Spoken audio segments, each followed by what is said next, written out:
Сайн байцгаана уу? Та бүхэн хэмэл оюуны үндэс онлайн хичээл тавтай мөрөл. За манай хэмэл оюуны үндэс онлайн хичээлийн эхний лекц 3 хэсэг файлаас бүрдэнэ. За энэ удаад хамгийн эхний лекцийг хүргэх гэж байна. Ер нь бол энэ хичээлд лекц, лаборатори бие даалтын хичээлүүдээс бүрдэнэ. Эдгээр хичээлүүд тус бүртээ видео файл, татаж авч унших материал, бие даан гүйцэтгэх даалгавар, тэдгээрийг хэрхэн хийх талаар тайлбарласан хэсгүүдээс бүрдэж байгаа гэдгийг та бүхэн анхаараарай. За, эхний хичээлийн нэгдүгээр лекцийн эхний хэсэг програмчлалын Python хэлний удирдгал хэсгийн талаар өнөөдөр ярих болно. За, хичээлийн хувьд бол хичээлийн танилцуулга, Python хэлний үндсэн танилцуулга, Python хэлний өгөгдлийн төрөлбөө хавьсагчид, модуль түүнийг импортлох талаар ярилцгаболно. За, хичээлээ хэрхэн дүгнэх вэ гэхээр ер нь энэ хичээлийн явцад бол 2 удаа сорил авна. Тус бүрдээ 10 хоногор дүгнэгдэнэ. За, лабораторийн хичээл бол 30 хоногтой байна. За, бие даалтын ажил даалгавар буюу бие даан ажиллах чадварт бол 20 хоногор дүгнэгдэнэ. За, тэгэд удирдлагын шалгалтад бол 30 хоногор дүгнэх болно. Анхааруулж хэлэхэд хичээл бүрийн өмнө лекцийн материал болон жишээ кодуудыг сургалт удирдах системээс татаж авч унших ба за хичээлийн цаг дээр сэдвтэй холбоотой дасгал болон даалгаврыг гүйцэтгэж явах болно. Та бүхнийг идэвхтэй суралцахыг уриалж байна. За, хичээлийн хувьд бол даалгавруудыг багш оюутнууд бол багаар ажиллаж гүйцэтгэнэ. За, тэгээд даалгаварт бол хамтран ажилласан бүх оюутан нэрсээ заавал бичгэнэ. За, тэгээд даалгавраа хэрхэн гүйцэтгсэн талаараа бол багаараа байж хамгаална.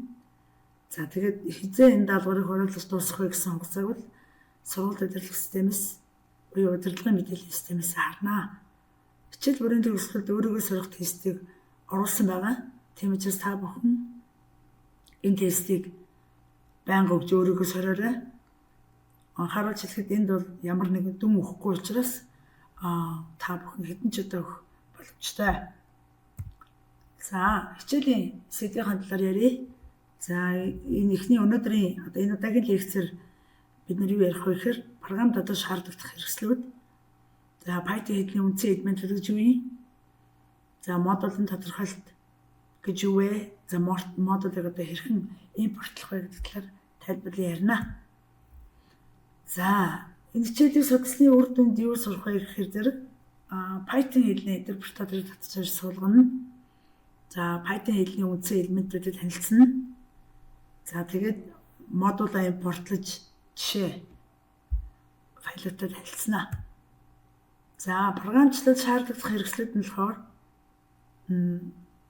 за, энд бичсэн юу байна? Линк дээрээс anaconda.com гэсэн сайтаас програмчлалын системийг татаж авч компьютертаа суулгана. За, тэгээд эсвэл юу гэдгийг текст сурдагч програм байж болно. За, тухайлбал энэ програмуудын чагсалт байна тийм ээ. Хамгийн энгийнх нь бол Notepad байна. Бидний компьютер дээр бэлэн байж байгаа.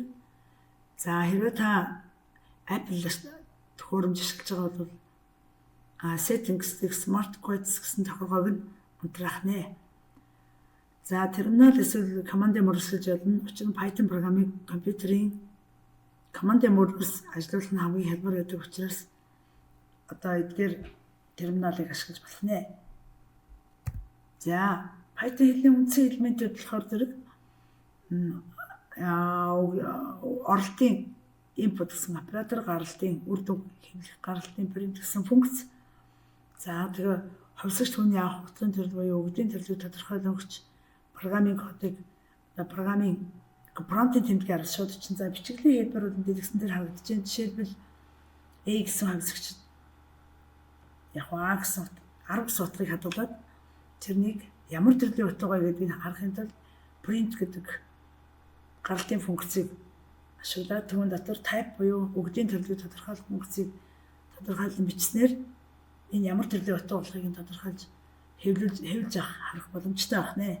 За ингээд бүхэл тоон төрөл Python хэдэн дээр ашиглаж бүгдийн төрлүүд бол бүхэл тооноос гадна хөгс төслөө 5. За тэгээд тэмдэгт мөр, комплекс тоо, за тэгээд буулийн төрөл, за тэгээд байт төрөл гэсэн төрлүүдийг ашиглах боломжтой байдаг байна. За эдгээр энд харагдаж байгаа одоо жишээнүүдийг шууд промптын тэмдгийн араас бичээд үр дүн харах боломжтой. Гарах үр дүн болохоор тэр доотлолт нь класс гэдэг энэ дан хашлтан дотор бичсэн төлхөр өгнөд бол тухайн одоо хавьсагчид хадгалагдсан утгын төрлийг тодорхойлж өгч байгаа үр дүн байх нэ. За Python хэлний үндсэн элементүүдэд одоо тоо утгуудад ашиглах арифметик үйлдэлүүд байгаа. За энэ арифметик үйлдэлүүд буюу математикийн оператор гэж нэрлэдэг. За тэгээд харьцуулах болон лог операторууд тэмдэгт одоо мөр дээр үүсэх үйлдэлүүдийг ашиглах боломжтой байх нэ.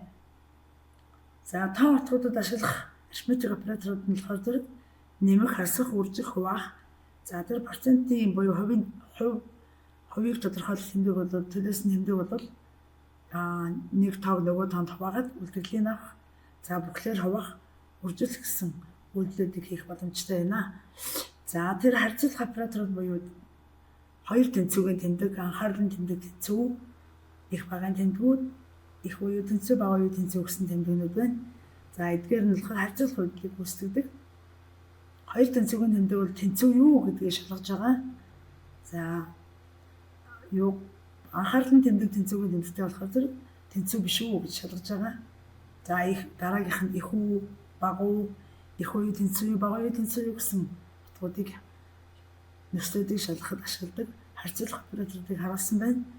За буулийн төрөл ашиглана гэхээр энд шалгасан нөхцөл үнэн байна уу юу гэдгийг шалгаад нэг бол үнэн, нэг бол худлаа гэсэн хариултыг. За 5 нэгтэй тэнцвүү биш учраас худлаа гэсэн хариултыг өгж байна. 6 8-аас бага учраас үнэн гэсэн хариултыг өгч явах нэ. За логик одоо ба эсвэл үгүйсгэл буюу and or not гэсэн логикуудыг ашиглах боломжтой.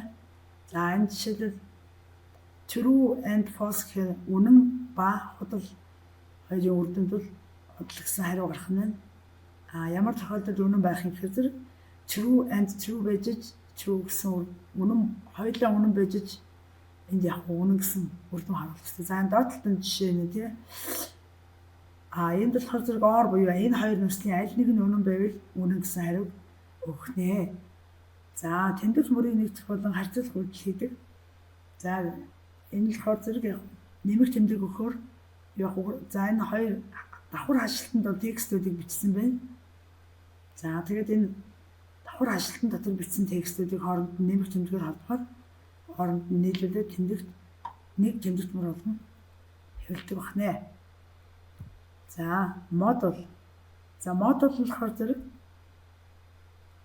одоо хавьсагч ба функцүүдийг нэг файлд нэгтгэдэг бол онцлогтой.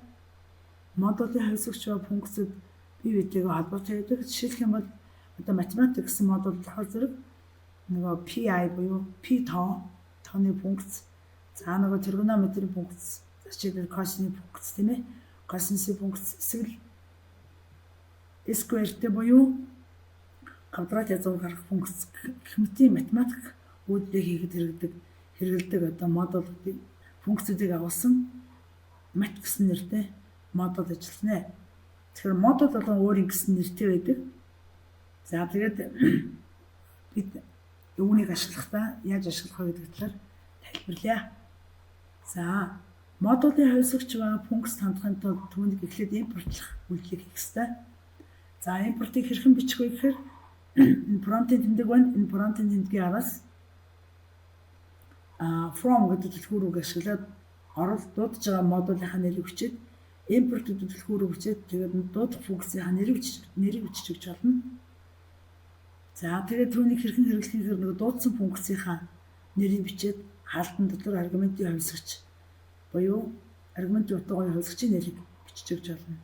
За жишээлбэл энэ доор жишээ байна тийм ээ. За мат гэдэг буюу математикийн модулаас квадрат язгуур гаргадаг функцийг дуудсан байна. За тэгээд тэр функцийг шууд яг уу дуудсан дараагийн мөрөндөө функцээ дуудаад хаалтан дотор нь аргумент ордон бичиж өгсөн байна. За жишээлбэл 16 гэдэг тоноос квадрат язгуу гаргахаар 4 гэж гарч ирж байна гэсэн. За дараагийн жишээн дээр болохоор энэ чинь одоо түрүү бод бид нэр SQL-тэй гэдэг функцийн нэр бичээд исэн бол одоо import гэдэг төлхөр үгний ард од тавиад гэсэн байна. За ингэсэн тохиолдолд болохоор зэрэг энэ одоо мат гэсэн математикийн модуль доторх одоо бүх функцийг нэг үйлдэлээр импорт хийж оруулж ирж байгаа гэсэн. За ингэсэн тохиолдолд мат гэсэн одоо математикийн модуль дотор байгаа бүх функцүүдийг бүгдийг нь одоо энэ мөрнөөс доош бичээд шууд ашиглах боломжтой гэсэн байна. За энэ дээр print гэдэг функц дотор квадрат язгуурыг 11 гэсэн тоноос квадрат язгуур гаргаад үр дүнгийн дэлгэцэнд хэвлэх хөдөлгөөнийг нэлээд бичсэн байх нь. За тэгээд энэ удаагийн одоо лекцийн танилцуулгаар Python программын кодыг мөрөөр нь ажилладаг. За объект хандлагт өргөн хэрэглээ өндөр түвшний програмчлалын хэрэглэхийг нь ерөнхийд нь хэллээ, танилцууллаа. За тэгээд энэ idle гэдэг одоо их кодыг засварлагч, автомат хэрэгслүүд үүсгэгч, алдаа илрүүлэгч зэргийг агуулдаг програм хангамжийг бид нэр одоо ашиглана. За үүнийг татаж авч өөрийн компьютер суулгаснаар ашиглах боломжтой болно.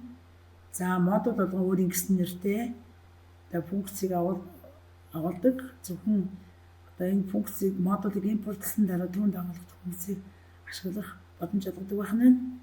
За Python хэл дээр бичсэн файлын өргөтгөл бол py гэсэн төрлөөр хадгалагддаг. За тэгээд энд яригдсан ойлголтуудыг лаборатори хичээлээр туршиж бид одоо бодлого бодож асуулт хийж өөрөөгөө сорих текстийг өгөх болно. Та бүхэн лабораторийн хичээл, бидалтын хичээл зэрэг хичээлүүдийг хэрхэн хийх талаар тус бүрдэн одоо файл тайлбарлаж видео бичлэг оруулаад та бүхнийг ашиглах боломжтой болгосон гэдэг нь тайлбарлсан байгаа. За тэгээд анхаарал тавьсанд баярлалаа. За дараагийн хичээлээр тэрхэн уулзлаа. Түр баяртай.